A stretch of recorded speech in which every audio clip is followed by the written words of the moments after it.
I'm thrilled to be joined now by another great friend of the program, political journalist John Fund. Thank you so much for coming on the program. And I want to start off here and get your thoughts on Senator Mitch McConnell, who has suffered a bit of an incident, a bit of a fall. Have a look.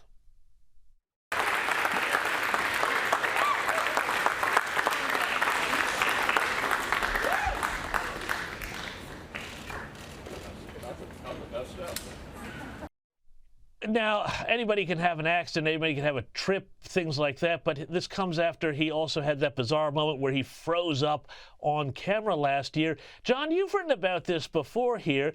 Is this a case for the need for the U.S. to have term limits on senators to avoid, well, exactly this sort of thing?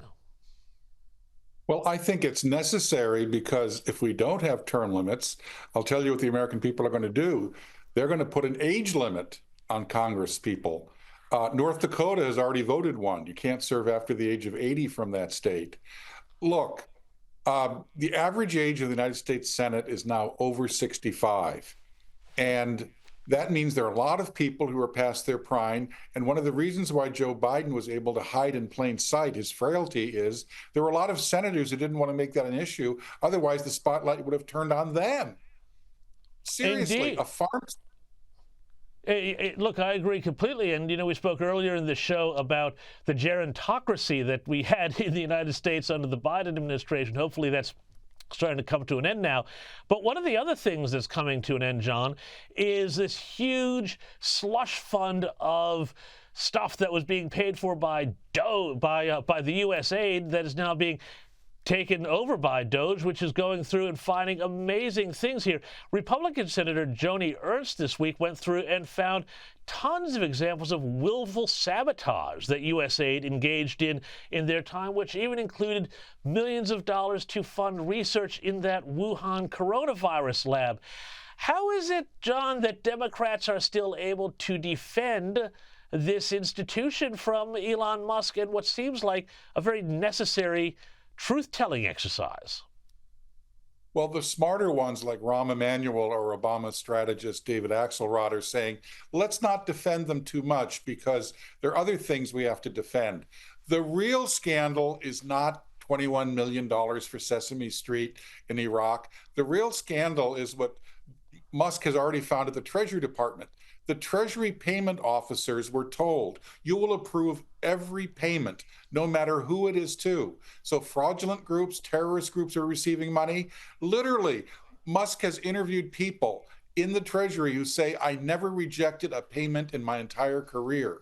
That, if you take it across government departments in general, adds up to a shadow government of completely illegitimate payments, never authorized by Congress, never contemplated by Congress.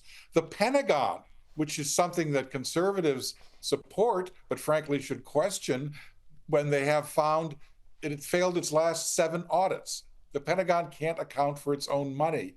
The government is running 2 separate tracks, a track where it sends out checks to people, Social Security, Medicare, people like that track. And then there's a lot of these other programs that are an automatic pilot and nobody knows what they're doing and how they're spending it. It's just unbelievable.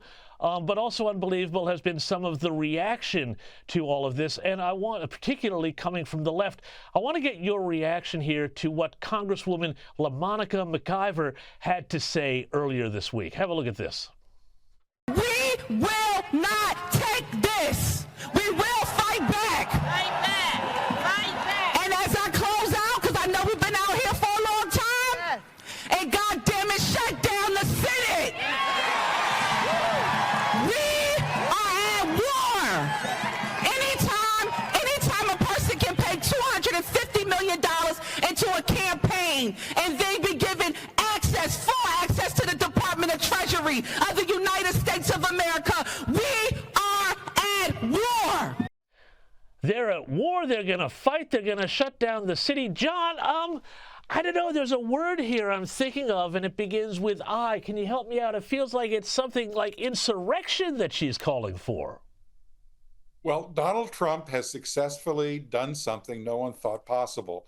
he realized that once he'd won the popular vote and had legitimacy, that a lot of people on the left would be deflated. They wouldn't be as angry. They wouldn't be as deranged.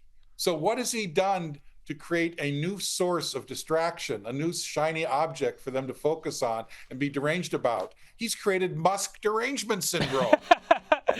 Elon Musk over what Donald Trump has left behind. And it is hilarious to watch. I mean, we had Ilhan Omar said, this is how dictatorship begins in the country. Esquire magazine has said the solution to Elon Musk is deport him, arrest him, or at least tax him until his eyeballs bleed. I mean, this is crazier than even Trump derangement syndrome. John Fund, I think we finally found an immigrant the left doesn't like. Thank you so much for joining me on the U.S. Report. See you next time.